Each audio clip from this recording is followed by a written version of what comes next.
Welcome back to Case of the Sunday Scaries. I'm Elyse. And I'm Annie. I don't know if you can tell by my voice, but I am finally, after 2 weeks of being horizontal in bed with COVID, feeling, I would say, 80% like myself. On the up and up? Yes, it takes a long time, I'm realizing, to get your endurance back. I'm not going to be hitting the gym anytime soon. I'm just happy to be around humans and know that I'm not going to be potentially infecting them. We were joking as soon as Lise got on. She has this Ring camera light. She's just glowing, perfect eyebrows, bright white teeth. I'm like, you look so good, as always. Last time she had COVID, she had these puffy eye masks on and still looked gorgeous. Well, you're very sweet. It just feels good to shower and put makeup on sometimes when you're not feeling your best. Plus today's case,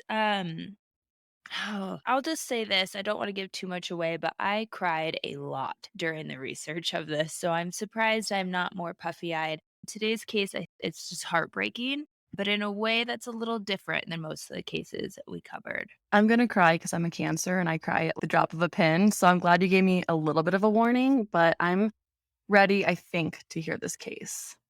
I feel like every time I uncovered a new chapter of this case, I was texting you like, "Get your tissues ready. This is really heartbreaking." All the cases we cover are heartbreaking, but like I said, today's is a little different. And because it's a little different, I'm also going to start it a little differently. I want to read a poem called The Clinic. It was published in 1944 by Margaret Young. The warden wept before the lethal beans were dropped that night into the airless room, 50 faces appearing against glass screens, a clinic crowd outside the tomb. In the corridor, a toy train pursued, its tracks past countryside and painted station of tiny folk. The doomed man's eyes were glued on these. He was the tearless one, who waited unknowingly why the warden wept and watched the toy train with the prisoner, who watched the train or ate or simply slept. The warden wrote a sorry letter. The man you killed tonight is 6 years old. He has no idea why he dies. Yet he must die in the room the state has walled, transparent to its glassy eyes. And yet suppose no human is more than he, the highest good to which mankind attains, this dry-eyed child who watches joyously the shining speed of toy trains. What warden weeps in the stony corridor, what mournful eyes are peering through the glass? Who will shut the final door and watch the fume upon a face? Oh my gosh. It's like so innocent. I have tears in my eyes now after that. Yeah. Is this about a 6-year-old? The 6-year-old man they were referring to is actually 23-year-old Joe Arridy. I'm covering the horrific injustice and there's no other way to put it, murder by the justice system of Joe Arridy, the man who would go down in history as the happiest man on death row. I got a lot of information from different articles for this case, and I will link those all on our blog page. But the resources that I used the most was an article by Matthew Jarrett for ForgottenHistory.me, the Friends of Joe Arridy website, and a book called Deadly Innocence by Robert Persky.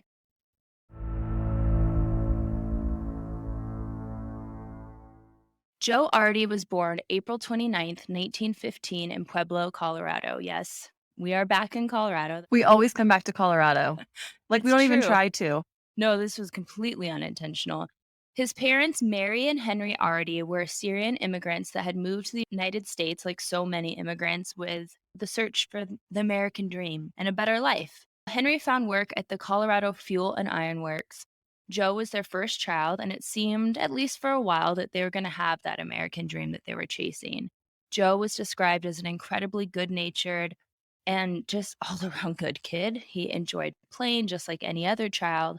However, when Joe started school at the age of 5, it was clear that he was not at the educational or communication level of his peers. He really wasn't communicating at all. There was a few words, but he wasn't even stringing sentences together at this point. After his first year in school, the principal told Henry, that's Joe's father, that Joe should be kept home because he was incapable of learning. I hate that.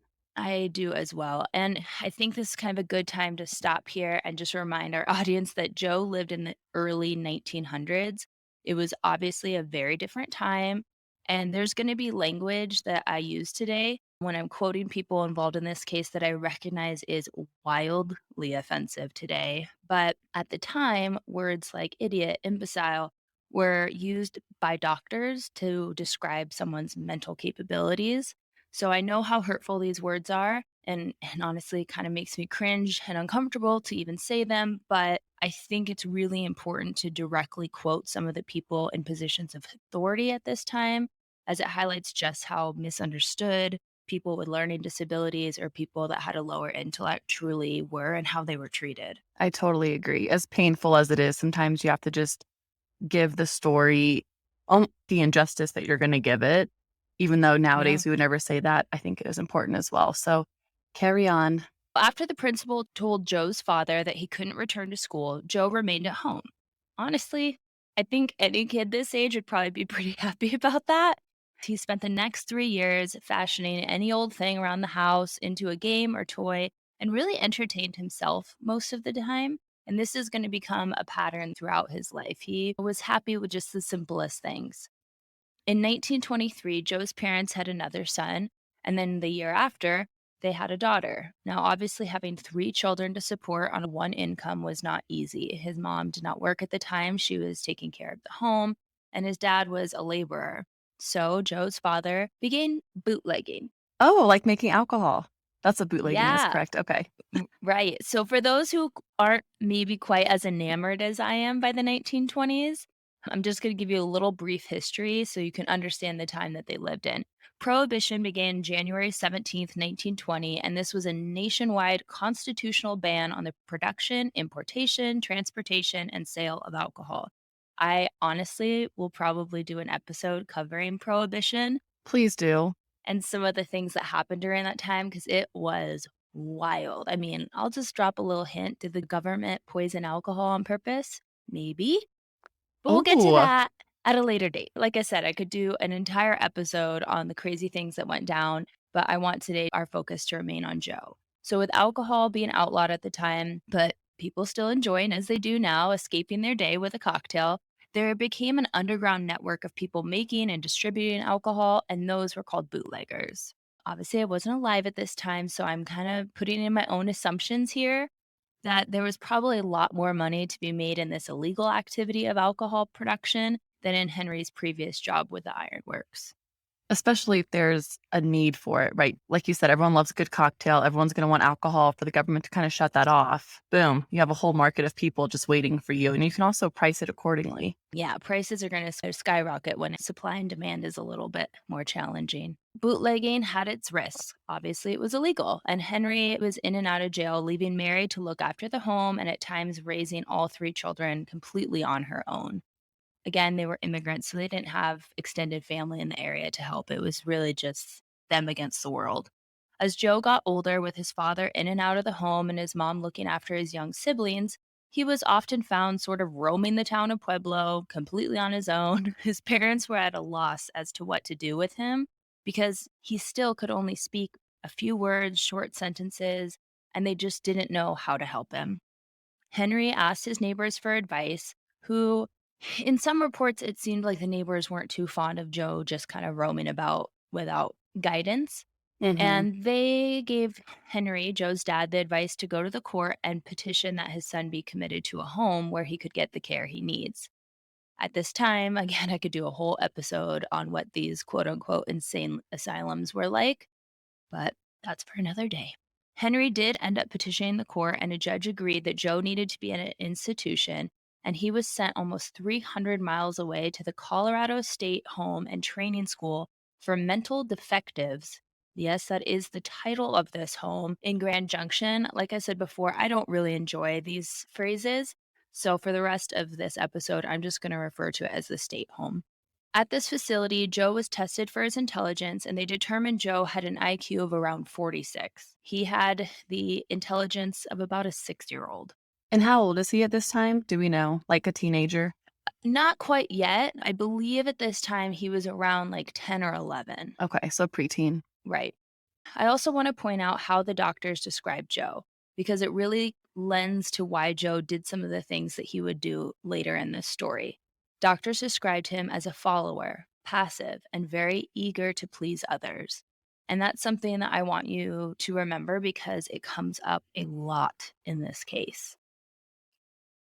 Hold on. I'm already going to get chills over this. It just gets worse. To us hearing this, it could seem like maybe Harry's dad was being a little cold hearted, sending Joe 300 miles away from his family to be locked up in this institution. But I think he was just not sure what to do with Joe and thought it'd be the best thing for him at the time. And with him in and out of jail, I think it'd be a lot for Mary, the mom. She Oh, has I 3 can't kids now, imagine. no income. So I think he probably was doing what he thought was best. In retrospect, who knows? Hindsight's 2020. Well, it didn't last very long because Harry missed his son. Aw. Yeah, it's really sweet. So about 9 months later, he, like I said, became desperate and was missing his son, so he petitioned the court to have him returned home, to which the judge agreed. Joe went back to his life as he knew it in Pueblo, just roaming the streets, not necessarily bothering anyone, but kind of just entertaining and looking after himself the best he could. Because again, while he outwardly looked a certain age, in his mind, he is viewing the entire world through the lens of a 6-year-old. This part of the story, I have to give a trigger warning. I'm going to briefly discuss sexual assault. So if you're not in a place to hear about that, of course, check our show notes. I will include the timestamp for where you can pick this part back up. I thought I was done with the research for this episode, and I just happened to stumble across this part of Joe's story that isn't reported on very much. But if you don't count being put, for 9 months into this state home, which I'm sure was not a very comfortable living situation, um, this to me is the first time Joe really became a victim and shows just the unjust things that were going on at the time. So when Joe was only 14, he was out wandering like he always did and ended up being cornered by a group of older boys who forced Joe into committing sexual acts with and on them. An officer just happened to be walking past and saw the boys essentially performing sodomy on Joe. Now, did that officer take pity on him? Joe was clearly to me the victim in this situation as he doesn't have the mental capacity to even comprehend, much less consent to these types of sexual activities. No. Instead, he wrote a letter to the state home where Joe had been living, and I'm going to read you a direct quote from this letter. The officer said, I picked him up this morning for allowing some of the nastiest and dirtiest things done to him that I have ever heard of.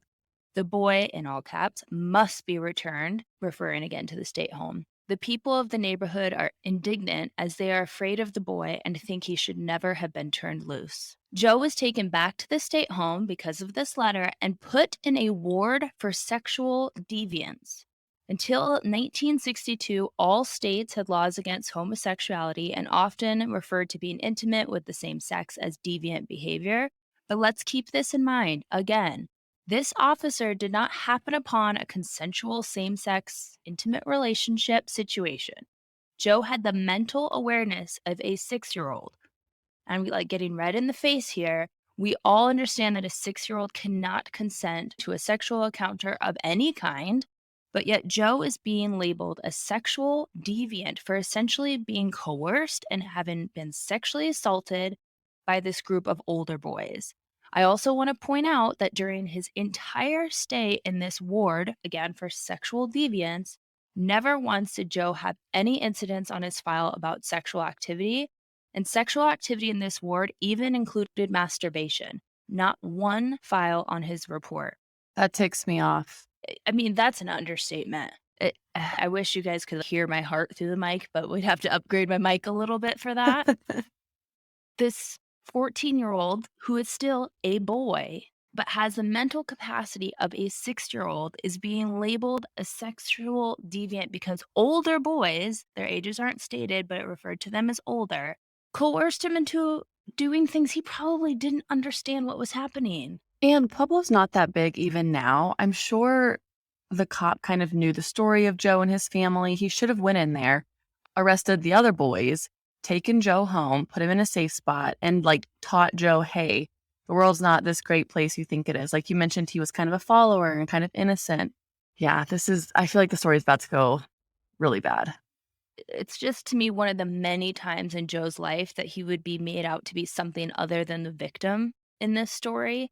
And it's a horribly misguided and misinformed government system. Obviously, a lot of things have changed for the better since this time, but I could not put that into this story because it just is this pattern for poor Joe that he somehow gets labeled all sorts of things that he's not, and really he is 100% the victim. He didn't have a Mhm. choice in any of this. Now, apparently, this home was next to some railroad tracks that were often used by people as a way to escape. Because again, conditions here are not excellent. This is not staying at a five-star resort by any means. And on August 9th, 1936, Joe, who is now 21 years old, and three other boys escaped and hopped on a train headed back to his hometown. To me, what happens next just kind of points out that the doctors were right in their description of Joe as a follower and eager to please, because he obviously did not mastermind this escape.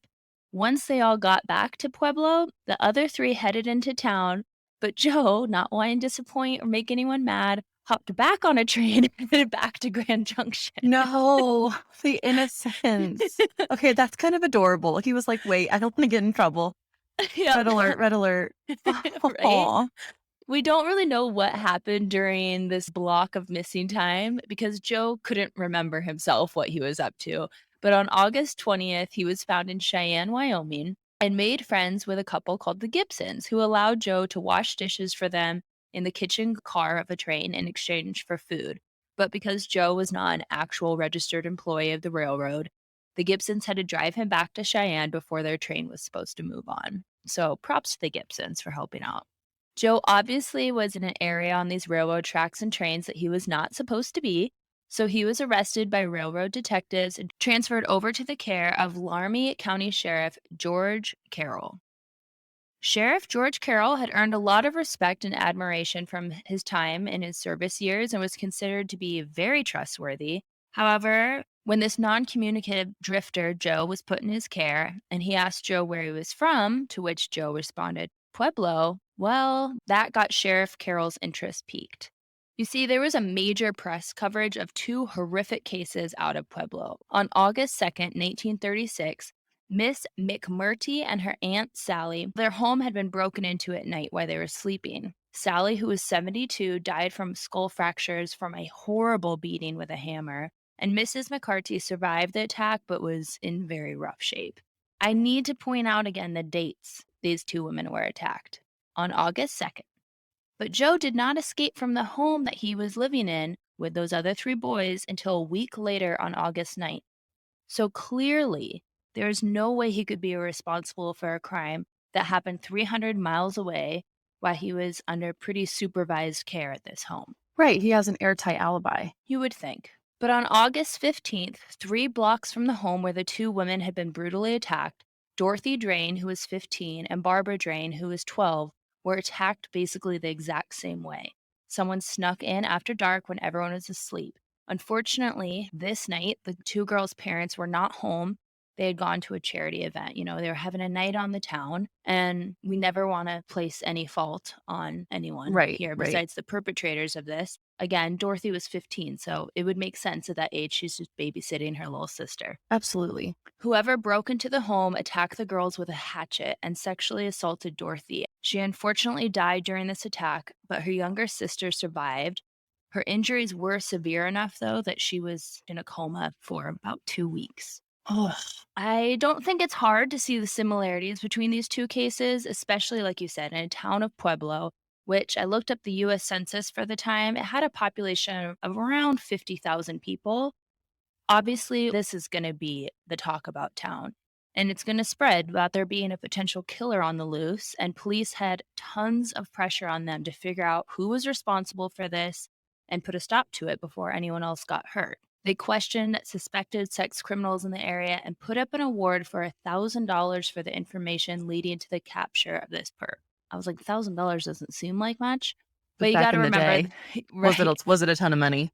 It was substantial. It amounts to about $21,000 in Okay. today's money. So how the heck does any of this involve Joe? It doesn't. End of story. Nope, we're moving on. Joe's free to go. Annie, I wish. We say that every episode, but I wish the story just ended here. Mhm. But we need to go back over Joe's life up until this point. He was reported as an escapee from a state home that he was being held in, had a record from that officer accusing him of basically being the perpetrator of illegal sexual acts, even though, again, he was really the victim. And he had spent 7 years in a ward for sexual deviance. Now, if that's all you know about this story, and he says he's from Pueblo, and you find him kind of out of sorts, not knowing where he is, escaping on a train track, I see why you might start questioning this man. And with the mind of a 6-year-old, he doesn't understand probably the questions being asked. He's probably very naive about it. "Oh, yeah, I live in Pueblo. Yeah, I was actually there." Kind of getting himself in these, like, twists and turns. 'Cause I keep going back to his young mind. Like, I'm thinking, what would a 6-year-old say in this position? That's kinda concerning. They would just probably be scared. Right. So, with that information and it aligning with the fact that Joe was familiar and known in Pueblo for kind of roaming around as a young boy and teenager, I again understand why Officer Carroll got suspicious. And maybe this man who had been wandering the railroad tracks could be the person who committed these crimes in Pueblo and had fled the scene when so much media attention and the reward and all of that was placed on these crimes. So, Officer Carroll begins to interview Joe about his possible connection to the murder and sexual assaults. An hour and a half after he began this interview, he called the police chief, Arthur Grady, to tell him, and I quote, "We are holding a fellow here who says he killed that little drain girl in your city. He's a nut, can't even read or write, and he's told us 2 or 3 different stories, but he seems to know all about that drain murder, and I wouldn't be surprised if he is the man you want." End quote. Well, this was a bit of a shock to this Chief Grady because he was already holding Frank Aguilar on suspicion of murder. Oh, Now, does that name sound familiar? it doesn't to me. It doesn't. Am I Didn't you totally missing cover something? I think in your episode about the missing or cold case of Colorado, didn't someone have the name Aguilar? That was in the, '80s, though. Well, right, it's not the same Okay, person, I was no. like, "Well, we have a time traveler on our hands, people." I mean, it was in Colorado, so it could be his great-great-grandpa, who Oh, knows? that's a good point. We'll start doing family ancestry, but I thought that was his name, was it not? I don't know, I'm so into this case, I kind of forgot Okay. about everything else. Like, I need to know the end of this. Okay. Well, that was a little tangent. ADD, squirrel, Frank Aguilar. Okay, back to the case. Like I said, this was a bit of a shock because they were already holding Frank Aguilar on suspicion of these murders. Frank had worked for Mr. Drain, the father of the 2 girls that were attacked, and had been recently fired. Sounds like motive to me. 100%. He also, and if you know anything about especially serial killers, they tend to over involve themselves in the case. He attended Dorothy's funeral and was acting very suspicious. When police searched his home, they found a hatchet that the coroner said was a match for the cuts to Dorothy's skull. So they have Frank, they have some evidence that he had a suspected murder weapon, and he definitely had potential motive to want to hurt this family.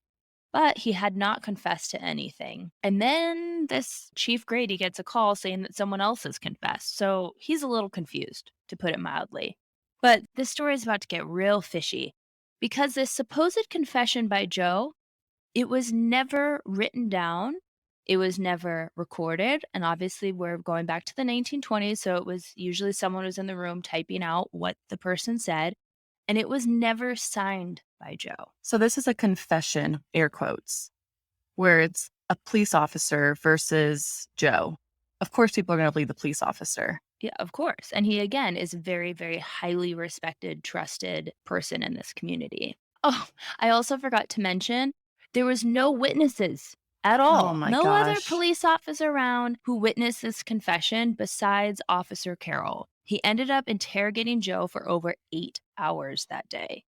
But again, he's this really respected lawman and apparently has someone in his care that confessed to crimes that only the murderer would know the details that Joe confessed to. So the Pueblo police went to pick up Joe and arrest him. Again, not bothering to wait for proper extradition protocol or investigation. So, what was Officer Carroll doing during this time? Running right to the press to play hero. Of course. Mhm. How he had found and gotten the confession of the horrible attacks on these girls. In an interview with the Pueblo Chieftain paper, he said that Joe admitted that he had done this, quote, just out of meanness, end quote. He did interview after interview, giving false information about the crimes, because again, he is not in Pueblo. So he wasn't working the investigation of these crimes initially. He is giving false information to the newspapers but then going back when it didn't align with what actually happened in the case to say he made he misspoke and then corrected them. And never once was he questioned about his story changing constantly. Oh, I'm sorry, speechless. I gotta breathe because I'm just getting so mad. He also said that he had to really push Joe during the interview process about the sexual aspects of the crimes and how Joe couldn't stop talking about women. Again, Joe literally not capable of stringing long sentences together, so it seems a little suspicious that when asked about the sexual nature of the crimes, Joe just starts telling him all about his sexual desire for women. Bullshit. Bleep that out. I'm kidding. Actually, don't because No, it is it bullshit. is bullshit. The weird things continued happening. It just gets more and more suspicious on law enforcement. During this investigation, a pawn shop owner said he had sold a gun to Joseph Arridy around the time of the murders. However, Joe's legal name was just Joe, not Joseph. So why the hell would he tell this shop owner his name was Joseph? Oh, and the gun? Yeah, that was never found. And a gun was never used in either of these crimes. It was a hammer and a hatchet. So, how does this even correlate? It's feeling like a witch hunt where they're all teaming up against Joe, but they have someone who actually is a person of interest, who has a motive, who's at the funeral, but they're turning a blind eye to that to focus on Joe, which is not okay in any way. I have to again throw in that this is just my assumption, but if we take into account what time period this is, we are about to head into the Great Depression. This is a time where people are very tight on money. This isn't a booming economy by any leaps or stretches of the imagination. So, $1,000, which again is about 21,000 in our money, might be incentive for people to say things that just aren't true. So true. I never thought about that, but that's a really good point. It's pretty widely believed that in order to obtain this confession, investigators gave Joe a lot of leading questions to get him to answer the way that they wanted. I don't know if you've seen Making a Murderer Hmm. on Netflix, but it felt like a deja vu while I was researching this case because you have this impressionable person who's not understanding what the heck is going on or just the impact this could have on their life.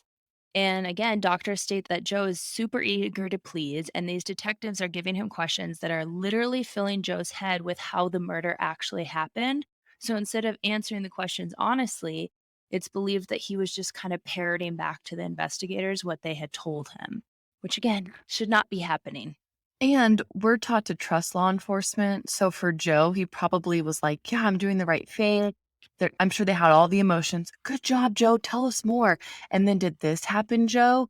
Yeah, that happened. I'm just thinking it in my head and it's like really heartbreaking to me. I see why you said this case is going to make me cry because I'm already like almost It- there. yeah, it's tough. And if there wasn't enough things that seemed suspicious about this, Joe admitted in his interview. Now, this is his second interview, so he is now in Pueblo. This part, there is a recording of it, so this is documented. He admitted to the attacks on the first two ladies, which should have been a huge red flag to investigators because he could not have done these. He was in a state home Yep. 300 miles away, And they just went with it. never even questioned it. Like, Joe, how could you have done this? They just took it down. I get the urgency to get someone off the streets, but get the right person off the streets because they're going to do it again if you don't. Like you said, there was so much pressure from the public to catch this killer that these officers ignored so many signs that Joe was not involved in order to wrap this case up, tie it with a bow, and say, we got him. Our streets are safe again. Everyone claps, cheers.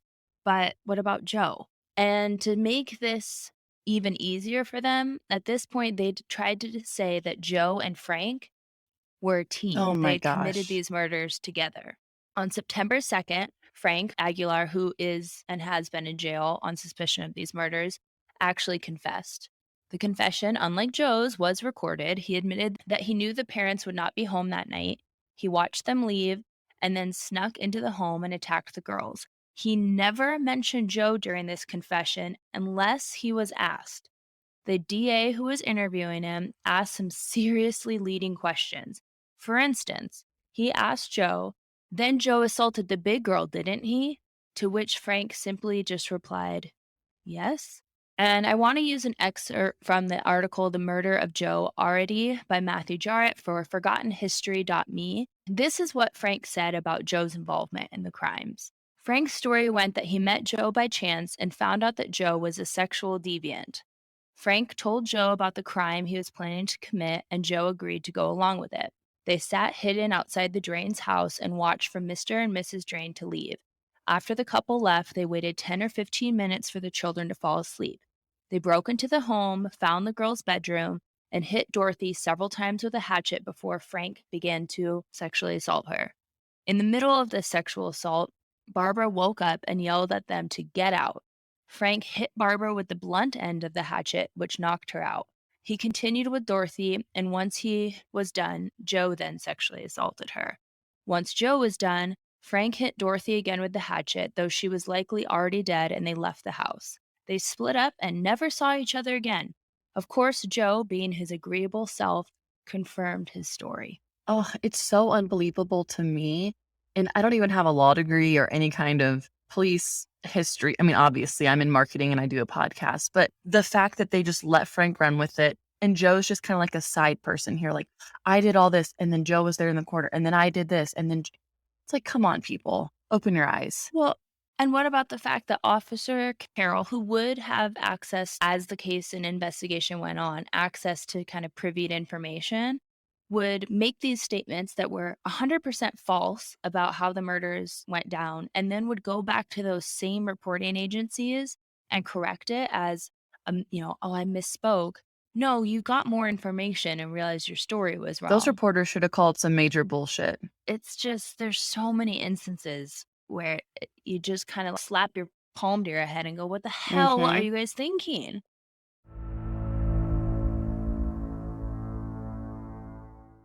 Frank went to trial for the rape, assault, and murder of Dorothy Drain, the assault to Bethany Drain, and was charged with the assault of Mrs. McCurdy and the assault and murder of Mrs. Crumpley. Bethany, who again was 12 at the time of this, had been in a coma for 2 weeks, but had recovered way better than doctors expected her to. And she actually testified at trial, identifying Frank. She got down from the stand, walked over, pointed directly, and said, "This is him."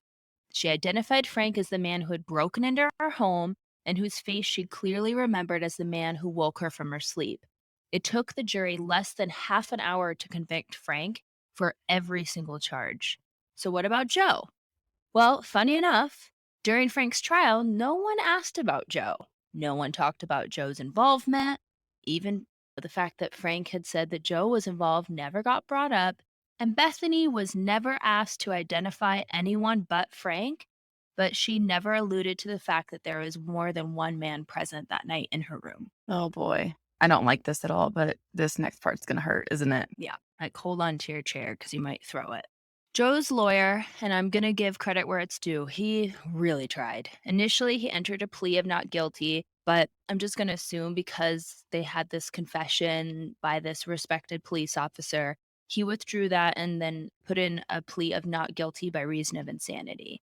In Colorado at this time, that meant that Joe's trial had to be put on hold and a separate hearing would decide on Joe's sanity and mental capability. He had 3 psychologists interview him, and they all reported back that Joe was incapable of understanding right versus wrong, so he thus was incapable of doing anything with criminal intent. That is the definition, basically, of not guilty by reason of Right. insanity. He did not understand the consequence of it. He doesn't have the mental wherewithal to plot out.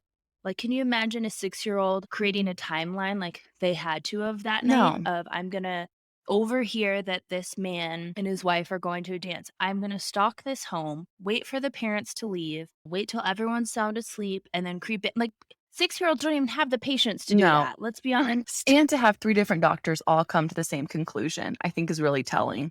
During this hearing, they did something a little risky. They actually put Joe on the stand. His lawyer wanted to ask him 22 simple questions to show the court he clearly should not be deemed sane. He asked if Joe knew what an oath was. Joe responded no. He asked him if he knew what the hearing was about. Again, Joe responded no. He asked, "Joe, can you write?" Joe responded, "Sure." He then asked Joe if he could write anything besides his own name, to which Joe responded, no. The prosecuting attorney, of course, got to cross examine Joe, and he really wanted to prove to the court and the jury that Joe did understand what was going on. Annie, I want you to tell me what your perspective on these are because obviously I'm a little Mhm. biased going into this. So the lawyer asks, "Where are you going tonight, Joe?" Joe said, "Back to Grand Junction." "Why are you going back to Grand Junction?" "I like the place." "You want to do what you like to do, don't you, Joe?" "Yes." "Do you like girls?" "Pretty good," with a smile. I'm already getting pissed. I see what the lawyer's trying to do. Probably saying it and, like, smirking back to the jury, like, "Do you see what he just said? He does understand, he likes girls." Okay, you're asking him questions that he's just being innocent about and just, "Yeah, I'm going back to Grand Junction. I like it there. Yeah, I do like girls. Guess what? He has a mom and he has a sister. Of course he's gonna like girls." Like, you're asking the wrong questions, buddy. Come on. And even him saying, "You want to do what you like to do, don't you, Joe?" We all know where that Mhm. was leading. Everyone but And Joe. of Joe course, doesn't know. yeah, Joe doesn't know, but we can look at this and go, "Okay, I get where you're trying to go with that." But what 6-year-old doesn't like to do what they wanna Right, and do? they're not saying, "Do you wanna go back and guess what? I like gardening and I like eating." He's not asking him specific enough questions to be able to make these assumptions about Joe. And Joe has no idea, which is so, so sad. It is incredibly sad. So then, good old Sheriff Carroll, who's not good at all, was asked to give a statement about his experience working with criminals and how he was sure and why he was sure that Joe knows right from wrong and knew what he was confessing to. The jury somehow decided, after hearing from 3 professionals, that Joe was not capable of standing trial, that Joe was indeed legally sane and his trial for murder would continue. What? Can you imagine being his lawyer and being like, "Are you kidding me?" Just banging your head on the wall, like, "This is gonna end really bad." It's just I don't have words. I'm just gonna continue the story because I truly don't have words.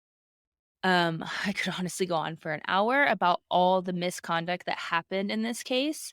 For instance, the only physical evidence that they had against Joe when his murder trial continued was one single hair that was found at the scene of the crime.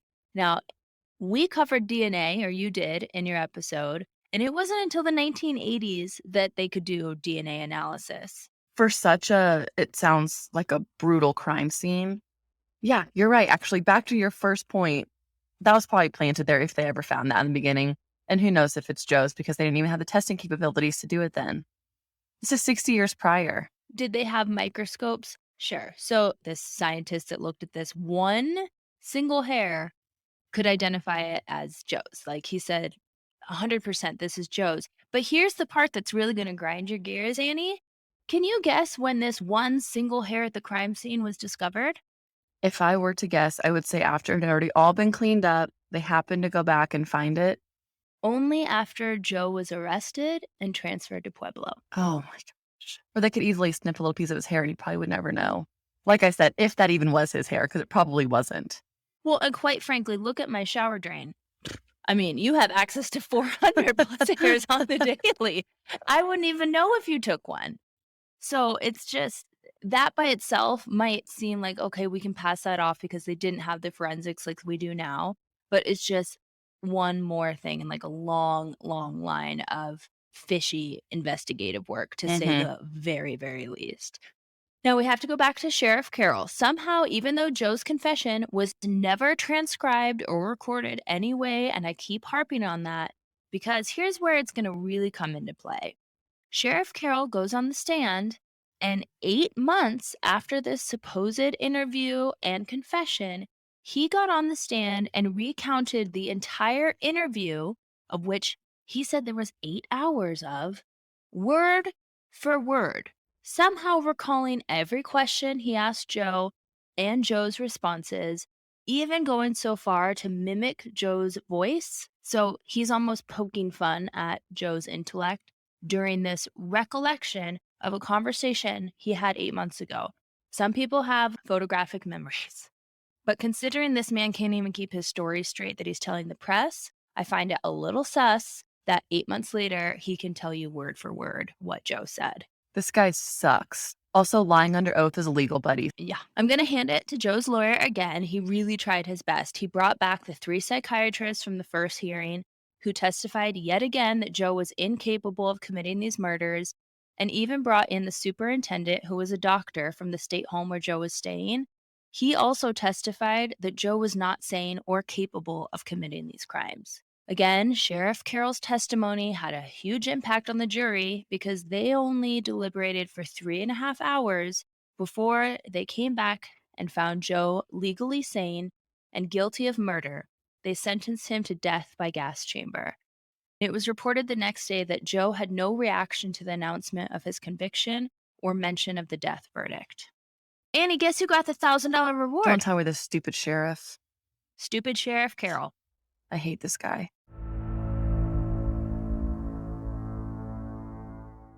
So Joe is now on death row. We're gonna have a little silver lining in this. I'm tearing you down. I'm gonna build you back Please, up a I need little any bit. kind of serotonin right now. And whenever you see the pictures, we'll post them on our Instagram. Like, that's like the worst part. You sent it to me prior, and I was like, oh, okay. And then just hearing everything go through it, it makes it so much worse. What Annie is referring to as we sit here staring at each other through Zoom mics crying, um, is I didn't want her to look into this case at all or have any context, but I wanted her to see what I was seeing.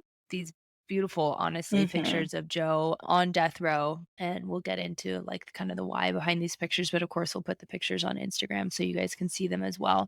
We do have a little bit of a hero in this story. So Joe is on death row, and the warden for that jail, Warden Best, which, wow, perfect name for this guy. He befriends Joe. It's immediately clear to him that he is not the hardened, confessed criminal that he was made out in the media to be. He knows that Joe has not been treated fairly. This man took it upon himself to hire Gail Ireland, which I thought was a woman. And I was Hmm. very impressed because it said she was one of the best lawyers at the time. It was indeed not a woman. So, Mr. Gail Ireland, one of the best lawyers at the time, this warden paid to get him on the Oh, he is case. the best.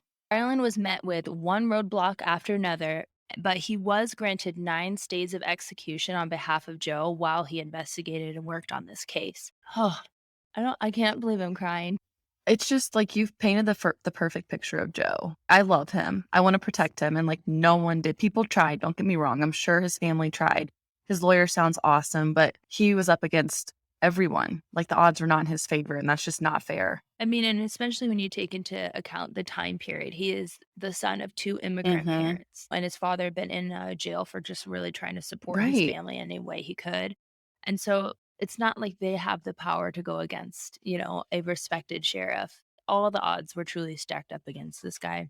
So Joe was on death row for a year and a half, and from all accounts, he was having, like, the best time. The pictures look like he's smiling in the pictures. He has some toys in the pictures. Like the prisoners that he's with, they seem to really like him as well. Granted, there's only one prisoner I have a picture of, but it just seems happy. And then you hear what's going on, and it's hard. Yeah, and he's just unaware of it. Hmm. He has no idea. So keep in mind, he's not capable of understanding why he was there or probably even that he was being punished. He had a roof over his head, a bed to sleep on, and food every day. And Warden Best was being his best Hmm. self and being really kind to Joe. So I imagine Joe's kind of thinking, like, I've got a good life going here. I told you the warden really, really liked Joe, but here's where, again, he goes a step beyond because all those toys that you see in the picture, those are all gifts brought to him by Warden Best. He would bring him children's books and toys. And there was a report, and just truly kind of paints the picture of who Joe was. There's a report that Joe used to polish his food tray, which was metal, until he could see it himself in the reflection, and then he would spend hours in his jail cell making funny faces at himself and giggling. Oh Like, my just the gosh. innocence of that, it's just heartbreaking. That's why I keep getting choked up. Warden Best and his wife brought Joe a toy train, which he loved, and he would run the train up and down the hallway of death row. And the inmates, these again, most of the people on death row at this time had to have a confession. So these are not the best of Hmm. people, the majority of them. And they all took part in playing trains with him because, I mean, how could you not? I mean, I'm sure there was some bad people, don't get me wrong, but Joe was just having the best time. He had made all of these friends. And I wonder if they ever thought I should be on death row. This person should not be. I'm sure they all like had a little bit of empathy for him and was just like, this is not fair. I guess in this point, it's probably sympathy because empathy is if you're, yeah, you know. They probably had some Yeah. sympathy for him. It's reported that they did have a very soft spot for Joe because they would play the trains with him when it ended up rolling into one of their cells. No one ever took his train from him. They would always make sure it got back to him and it was rolled back into his cell at night. Oh. Have you ever watched The Green Mile? I have, and this is what it's reminding me of, and it's like, I wonder if the Green Yeah, Mile had anything. I've never heard of this story about Joe. I can't imagine the Green Mile has a relation. I'm assuming this happened quite often back then. Yeah. possibly, but it just reminds me of that guy with the Yeah. mouse. Whew, okay, pull it together, Elise. The warden even set up interviews with the press. He figured the more we can get Joe's personality and story out there, the better chance we have to get the public on our side. During one interview, Joe told the reporter that he wanted to live here with Warden Best. They asked him, "Don't you want to return to your home in Grand Junction," referring to the state home? And he replied, "No, no, I want to get a life sentence and stay here with Warden Best. At the home, the kids used to beat me. I never get in trouble here." Oh my gosh. A reporter wrote for the Canyon City newspaper that as the execution date drew near, it was clear that he cannot comprehend that the state wants to take his life. On the day before Joe was to be executed, the warden asked Joe what he wanted for his last meal. He didn't really understand what last meal meant, but he asked him for some ice cream. The warden not only brought him ice cream, but tons of candy, and Joe happily ate some. Well, I should say more than some. He got a little bit of a stomach ache because he ate too much ice cream and candy. So after he ate his share and maybe a little extra, he gave it away to all the other inmates to enjoy. So precious. The next morning, Joe's family visited him. Unfortunately, his father had passed away about 11 months prior to this, but his mom obviously broke down in a fit of tears, and Joe didn't seem to understand why, and it actually was very upsetting to him that his mom was crying. So he asked to be returned to his cell. He spent the rest of the day eating more ice cream and playing with his toy train. When the warden came to walk Joe to the gas chamber, Joe stopped to give his train to one of the other inmates. And Annie, that's the picture Oh that you my saw. gosh. He told the inmate about how he soon would be raising chickens and playing the harp. Now, I read that and at first I was like, what is he talking about? And then I'm thinking about the time and maybe some conversations that this warden had with him. And it kind of almost gave me, and again, this is just an assumption, but me being raised in a very religious household, it kind of makes you think of the Bible stories and what heaven's going to be like. Yeah. I hope it gave Joe some comfort. I mean, I know he didn't understand what was happening, but yeah, I can't talk anymore. I'm like puffy Yeah. eyed and all the Yeah. things right now. If you could see Anna and I, we're both just a puddle Hmm. of tears because it's really, really sad. This is when Warden Best made the statement, which is how we now remember Joe, proclaiming him the happiest man on death row. Joe was executed. Oh, I gotta stop. I told Oh you to no. cry. I don't know why this bothers me so much. It's just like thinking of like, Because you've done such a great job about describing him. it's so sad. Okay. Whew. Joe was executed on January 6, 1939. The Daily News reported on his execution, saying that he walked to his death with the faith of a child and grinned as he was strapped into his death chair. I think it's pretty clear to all of us listening to Joe's story and to me and Annie, who can't stop crying, that Joe did not commit these crimes, but it was not until a poem, the one I read you at the beginning of this episode, that was found in March of 1982 in an out of print book by a man named Richard Voorhees, that anyone really knew about Joe. This reignited the case and a desire to figure out who this poem was about. I mean, it's not often you hear about this warden Hmm. crying. We think of, prison guards as these rough and Hmm. tough, men. Then Robert Persky researched Joe's case for nearly 2 years before publishing his book, which is a fascinating read. It goes into a lot more detail than I can obviously cover in just one episode. His book is called Deadly Innocence. Because of this media coverage, there was a group that was formed. It was called Friends of Joe Arridy, with a goal to clear Joe Arridy's name. Their wish was granted when in 2011, 72 years after Joe was executed, or let's call it what it Murder. was, after Yeah. Joe was murdered for crimes he did not commit, Colorado Governor Bill Ritter posthumously pardoned Joe Arridy, saying in a press release, "Pardoning Mr. Arridy cannot undo this tragic event in Colorado history. It is in the interests of justice and simple decency, however, to restore his good name. The friends of Joe Arridy then raise money to get Joe a new headstone, which features a picture of him playing with his beloved train and the inscription, "Here lies an innocent man." And that, with a big, deep exhale and quite a few tears, is the tragic case of Joe Arridy. But it just goes to show that sometimes in the pursuit, which is a very noble pursuit of getting justice for these victims, sometimes we just get it horribly, horribly, horribly wrong. The Innocence Project, who I'm sure most of our audience is familiar with, works to get wrongful convictions overturned and release inmates that were found guilty of crimes they Hmm. didn't commit. The Innocence Project released a study in 2014 that said it's estimated, and this is a low estimate by them, that 4% of death row inmates are innocent. The Innocence Project has gotten 239 clients exonerated to date, with 10% of those being exonerated were That's a sentenced to high death. number. 4% is 4% too many. Unless you are without a shadow of a doubt, you should not be on death row. Like, and the fact there's what, 239 people you said that have been exonerated? Right, and 10% of those were on death row. If you take every prisoner, I know that those numbers don't actually seem that high, but like you said, 4% Yeah. is 4% too many, and we're not gonna get everything right, and obviously Hmm. forensics changes and stuff all the time, but I think that's why it's so important to cover these cases and shed light on the groups that are doing so much to make sure that with modern forensic testing and a focus on making sure that there isn't racial bigotry and bias going into the sentencing of innocent people. That was a heavy one for me to cover.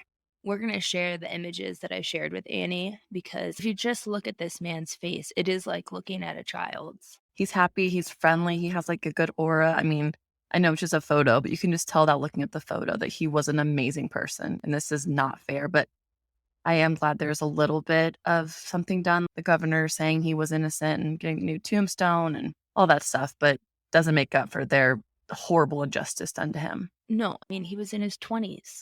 He had a very, very long life to lead, I'm sure.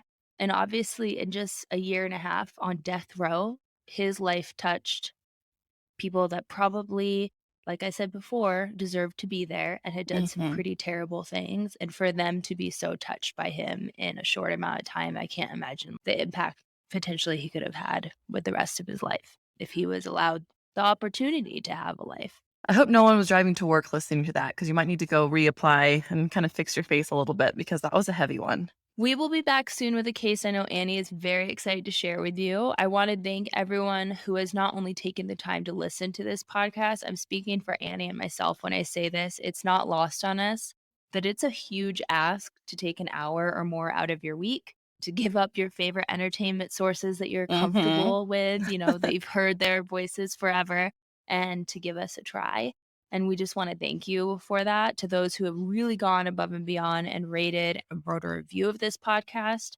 I think unless you're on this side of it, it might be hard to understand how much that means to us because that really helps us grow this podcast and reach a larger audience. So thank you, thank you, thank you. And I look forward to hearing Annie's case this week. But as always, until then.